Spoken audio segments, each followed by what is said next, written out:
Olá, sejam muito bem-vindos ao canal Leia e Apareça. Eu sou o Yuri, eu sou professor, sou escritor e hoje eu vou compartilhar com vocês um livro que eu acho realmente muito interessante. Eu li ele recentemente e é um autor que aos poucos vem ganhando espaço na minha biblioteca, vem ganhando espaço aí no meu coração, ok? Eu estou falando de Joe Hill.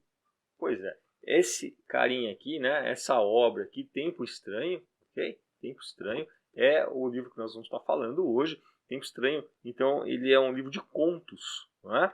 Uma coisa interessantíssima sobre Joe Hill, talvez você não esteja associando ainda quem é Joe Hill. Pois é, Joe Hill, ele é nada mais, nada menos do que filho de Stephen King. Stephen King e Tabitha King.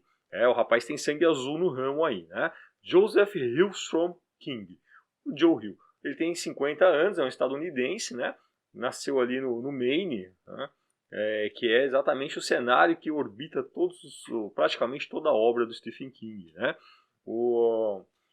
Esse livro aqui, exatamente, ele é um livro que ele tem 4 contos nele, tá? São 4 contos. São contos grandes, né? Porque são contos todos aí na faixa de tem mais de 100 páginas, né? Então, para um padrão de conto, já é um conto grande. O Joe Hill, ele foi vencedor já do Bram Stoker Awards, quer dizer, ele é um cara já bastante reconhecido nos Estados Unidos, tá? Bastante reconhecido no mundo, né?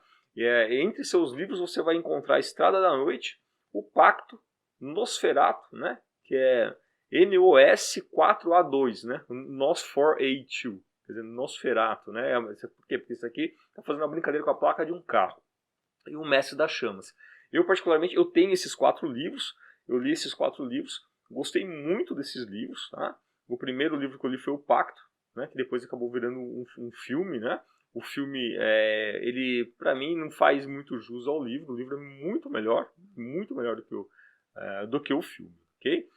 Então, se vocês tiverem a oportunidade e quiserem conhecer um pouco mais sobre Joe Hill, realmente vale a pena. A gente sempre fica com aquela coisa, será que o cara escreve igual o pai dele? Né? A comparação é inevitável.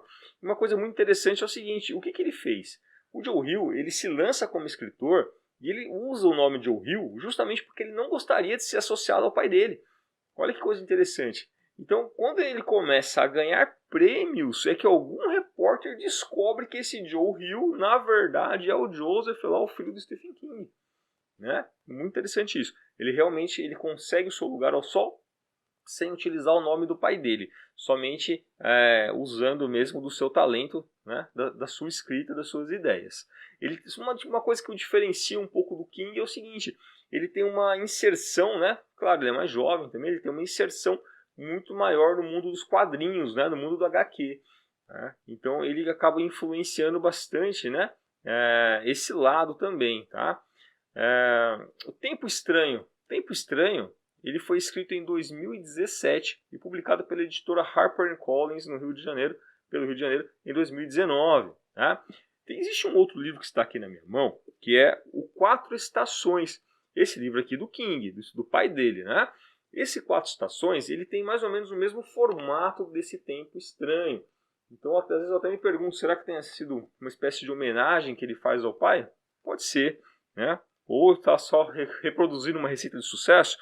O fato é que ambos os livros eles têm basicamente o mesmo tamanho, né? O do Hill tem 143 páginas a mais do que o do King. Só que esse livro aqui do King, o Quatro Estações, pelo menos nessa edição que eu tenho, né? Que é uma edição já mais antiga, tá? Essa edição aqui, ela é uma edição de 2001. Então eu não sei, tá? Pela editora Objetiva, eu não sei se nós temos aí outras edições, né, com uma outra diagramação mais interessante. Mas essa daqui as letras são pequenininhas, tá? Entrelinhas pequenininho, então ele acaba ficando aí com poucas páginas, tá? Poucas páginas não, né? Ele tem aí 300 páginas, quer dizer, são 4 contos de 300 páginas, para dar 300 páginas, quer dizer, realmente está pouco, né? Dá para ver que a entrelinha aí tá realmente bem reduzido, tá? Então, uma vez que esse livro aqui tem um espaçamento maior, entrelinhas maior, uma fonte maior, então eu considero que deve ser mais ou menos aí do mesmo tamanho, tá? São 4 contos. Pessoal, eu particularmente eu gosto muito dos contos. Porque os contos, de uma forma geral, são aqueles que você consegue ler em uma ou em duas pegadas no máximo, não é? Então eles são aquela pancada, né? As histórias se desenrolam muito rápido, né? E o conto ele faz aquilo que ele se propõe de uma maneira muito rápida, né? Você é impactado por ele de uma maneira muito rápida, né? Eu particularmente eu gosto bastante. Então o que eu vou fazer? Sem dar spoiler para vocês, eu gostaria de falar um pouquinho sobre esses contos aqui. São 4 contos, tá? O primeiro conto se chama Instantâneo, então ele vai falar da história de uma Polaroid. É aquela máquina Polaroid, né, que tira a foto, já sai na hora, revela na hora, imprime na hora, já revela na hora a foto. E essas Polaroids foram uma verdadeira febre nos Estados Unidos. Aqui no Brasil também, né? Porém não tanto quanto lá, mas aqui no Brasil também.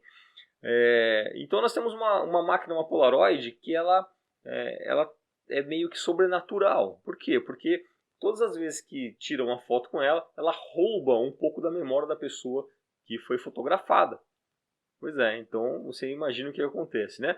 Então nós temos aí um rapaz que ele tem a sua cuidadora, né? Ele já é a mulher que cuidava dele quando ele era nenê, quando ele era criancinha, né? Aparece um dia na frente da casa dele e aquela mulher está com Alzheimer, está perdida, ele leva ela para casa e aí começa a se desenrolar a história, né? E aí ele começa a perceber então que alguma coisa estava errada e ele vai chegar nessa máquina e tudo mais, tá? Uma coisa que pega, né? Qual que seria o start desse conto? O que esse conto traz para reflexão? Bom, na minha opinião é o seguinte, uma coisa que traz para reflexão é essa máquina, essa Polaroid, né, ela tem algum elemento nela que a gente não sabe o que é, se é um elemento alienígena, se é um elemento de outra dimensão, se é um elemento a gente não sabe o que é. Enfim, existe alguma coisa dentro daquela máquina, né? E no final o cara ele acaba usando aquela máquina, elementos daquela máquina, para construir computadores. Então vem a questão da inteligência artificial, né? Essa é uma discussão, esse é um ponto de interrogação que o conto deixa no fim. E é uma discussão absolutamente contemporânea, né? O grande medo do mundo hoje é a inteligência artificial. Então é para isso que está caminhando e apontando esse conto. Então esse conto, além de tudo, traz essa questão. O segundo conto, esse eu vou falar um pouco mais sobre esse conto, que é o Carregado. O Carregado ele traz uma discussão que não só no Brasil como no mundo inteiro ele é muito forte. Nos Estados Unidos está pegando forte também, que é a questão do armamento, armas de fogo, né? Será que é bom ter arma de fogo? Não é bom, né? Deve se restringir a venda, enfim, como que isso deve acontecer, né? Então esse conto ele vai entrelaçar alguns personagens aí, tá? Então nós não temos exatamente um personagem principal no conto, né? Normalmente o conto apresenta um ou dois personagens principais e tal, mas aqui nós temos um conto de mais de 100 páginas, então é um conto que acaba se desenvolvendo bem, né? Então você tem a Aisha é uma menina negra que tem o seu amiguinho negro assassinado por policiais brancos. Então, né, você imagina o que vai desenrolar daí. A Aisha cresce e ela se torna repórter. E é uma repórter que vai se tornar uma grande pedra no sapato da polícia, né? Então ela vai ficar em cima da polícia e graças a ela, inclusive, a polícia local acaba colocando uma política de contratação de negros na sua frente de trabalho, né? Então isso daí é uma coisa que também está acontecendo por lá.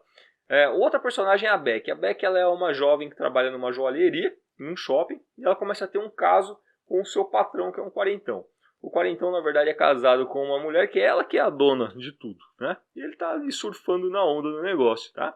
Então ele leva ela para passear, leva ela para iates, leva ela, apresenta toda uma vida que ela não conhecia e frequenta com ela em estande de tiro, ensina ela a tirar e acaba presenteando ela com uma 357. Tá? A Beck ela está completamente apaixonada por ele e chega um determinado momento que a esposa desse cara encontra nas redes sociais uma foto da Beck encostada no iate, mesmo sem o nome, a esposa reconhece que o iate é o dela, e aí então acaba que o cara fica num checkmate, e ele fala para a esposa que a Beck roubou a chave do iate e foi passear com o marido com o namorado no fim de semana, e que ela seria demitida, e etc e tal. Né? Acontece que a Beck ela não aceita né, esse fato, ele termina com ela, ela não aceita e ela começa a chantagear ele, tá? E ele também a chantageá-la e por aí vai. Outro cara, Calloway. O Calloway é um veterano de guerra, então ele volta do Iraque, ele volta meio doido, ele volta em desonra, tá? E ele é um cara aficionado por armas, ele tenta entrar na polícia várias vezes, ele não consegue, justamente porque, primeiro, a política de contratação de negros, não tem mais espaço para branco na polícia, essa é a ideia do conto, né? Quer dizer, pelo menos essa é a desculpa que ele, como veterano, coloca de não conseguir entrar na polícia. Tá? Então o ódio dele, a questão racial, pega pesado nesse conto também. Tá? Ele tenta entrar, não consegue, o que ele consegue? O que ele acaba virando? Segurança de shopping. Vai trabalhar lá na segurança do shopping, tá? E aí ele insiste em andar armado, uma coisa também que não era para ele fazer, mas ele insiste em andar armado, né, como segurança de shopping mesmo. Ele é um cara que tem um relacionamento abusivo com a sua mulher, então a mulher dele vai embora, pega o filho e vai embora, porque ele ameaça o filho, inclusive a segurança do próprio filho, né? Ele tem um monte de problemas psicológicos. O desenlace é o seguinte, o que acontece? A Beck, ela está absolutamente chateada, triste, se sentindo humilhada de várias maneiras. Ela pega aquela 357, vai lá em cima na joalheria tirar satisfação com o cara e acontece de tudo ali, né? Então o cara morre, ela morre, o segurança aparece, tem uma muçulmana ali que está comprando joias e ela tá lá com seu hijab, tem uma criancinha no colo. Quando o segurança olha, chega, imagina um cara que viveu no Iraque, né, na guerra do Iraque, entrando numa joalheria, numa situação de conflito após ouvir tiro, né? Ele entra e se depara com uma mulher abaixada, se levantando com um hijab e algo que parecia uma bomba, uma arma, alguma coisa assim na frente, né? Então, o cara atirou, né? Então tem todas essas questões também em relação aos muçulmanos, a questão dessa xenofobia toda, né? Isso daí também pega no conto também, tá? E aí o cara se torna um herói porque ele manipula toda a cena do crime, ele se torna um herói. Tá? O delegado local considera ele um herói porque as netas dele com a filha estavam lá embaixo no shopping, longe da cena inclusive, mas é o suficiente. E aí então ele se torna policial por mérito, enfim, né? Ele não precisou nem de nenhum tipo de prova nem nada, tá? Bom, esse conto acontece muita coisa, é um conto de 142 páginas, né? Quer dizer, o conto já é maior do que alguns livros, né? A grande discussão no final é o que é a arma de fogo. Tá? Não pense que a discussão é fácil sobre isso. Tá? No final de contas, você tem a Aisha, que é desarmamentista, que é militante sobre várias coisas. E você tem lá o cara que é veterano de guerra, um cara que também tem as suas razões, embora seja um neurótico. Né? E aí, o que vale a pena? Pode ou não pode? Esse conto vale a pena, chega numa discussão terrível no final. Tá? Realmente no final você para e fala, puxa, e agora? Eu não sei o que eu teria feito, né? É realmente bem legal. Outro conto é o Nas Alturas. O Nas Alturas eu vou falar uma passagem rápida dele, tá bom? É a história de um cara que vai pular de paraquedas. Imagina você pulando de paraquedas e de repente, numa nuvem, você para. A nuvem é sólida, você dá de cara na nuvem. É um pouco antes, na verdade, do seu paraquedas abrir. Você dá de cara na nuvem. Então, que nuvem é essa? Né? Então o cara não consegue sair da nuvem. Então ali, naquela nuvem, ele tem tempo para ressignificar um monte de coisa que acontece na sua vida. Então esse conto vai narrar a história dele com algumas pessoas, né? E ele vai ressignificar isso tudo, ele vai sair daquilo no final de uma maneira diferente. E quem é essa nuvem, né? O que é essa nuvem, né? Será que isso é uma nave alienígena? O que será isso daí? Vale a pena também esse conto também é legal, tá? Afinal, ele consegue escapar, claro, né? E de que maneira? Só vendo o conto. Chuva, o último conto desse livro, tá? Então, esse conto eu também achei muito legal. Na verdade, é um dos mais legais. Imagina o seguinte. Chuva. Começa a chover, galera. Começa a chover umas estacas de vários tamanhos. Algumas do tamanho de um alfinete, outras maiores. Em alguns locais chove umas estacas até bastante grandes, né? Parecendo uma espada, né? E essas estacas elas são feitas de um cristal, uma espécie de um cristal. E onde ela cai, ela empala, ela atravessa, ela fura, né?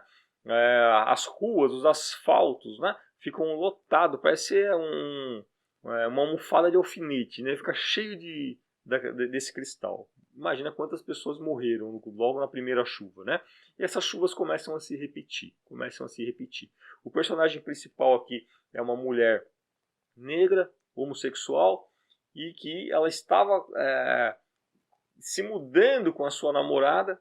Elas iam morar juntas. Essa mulher, essa namorada, é filha de um reverendo negro que aceita o relacionamento, inclusive, né? E então essa questão toda aí do homossexualismo está dentro também bem pesado, né? A questão da homofobia, né? Que pega bastante nesse ponto, tá? E a questão da ciência, né? A questão da ciência é uma coisa que eu acho fantástica nesse conto também. Porque você tem que ler esse conto para você entender o que são essas estalactites que caem aí, né? Esses alfinetes que caem dos céus. O que será isso daí? Né? Existe um motivo científico para isso e vai ser explicado no livro, tá? O porquê que aconteceu por isso daí. Então isso daí pega legal. E é claro que não podia faltar aquele bom e velho culto apocalíptico, né? Paralelo a isso tem uns doidos, aqueles caras que ficam esperando ir embora no rabo do cometa, né? Ficam esperando o Elvis voltar. Esses caras eles ficam num ambiente completamente propício, né? Com a chegada dessa chuva maluca aí, né?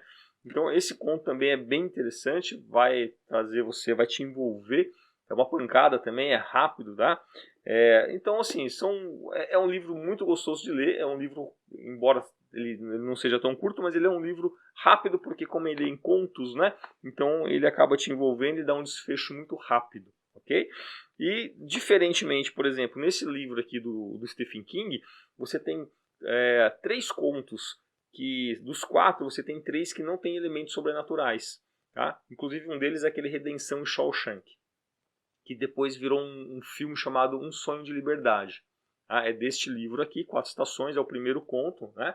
E foi a melhor obra adaptada de livro do Stephen King, ok? A melhor obra, é a obra mais fiel, tá? Por quê? Porque foi adaptada de um conto, então ficou fácil, né, de adaptar. Ao contrário, por exemplo, da Torre Negra, que são 7 volumes grandes e fizeram um filme. Então, óbvio que, né, eu nem consegui acabar de assistir o filme, né?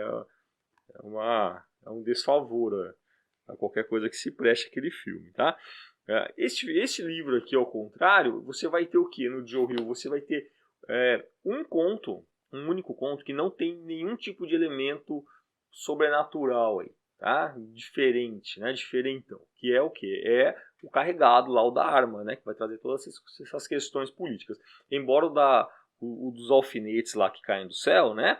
Aqueles cristalzinhos, também não tem nada de sobrenatural nele. Tá? Também é uma coisa científica, depois eu vou explicar. Tá? Então, é isso que eu tinha para falar para vocês. Eu espero que vocês gostem, tá? Leiam o livro e, se vocês puderem, se aprofundem um pouco mais em Joe Hill. Vale a pena. Filho do King. Eu realmente aconselho todos aí a mergulharem um pouco mais nesse universo. A gente fica muito focado no King. Eu amo Stephen King, eu ainda acho que ele é o melhor, mas vamos dar uma chance pro garoto aí, tá bom? Valeu, galera. Obrigado. Até mais.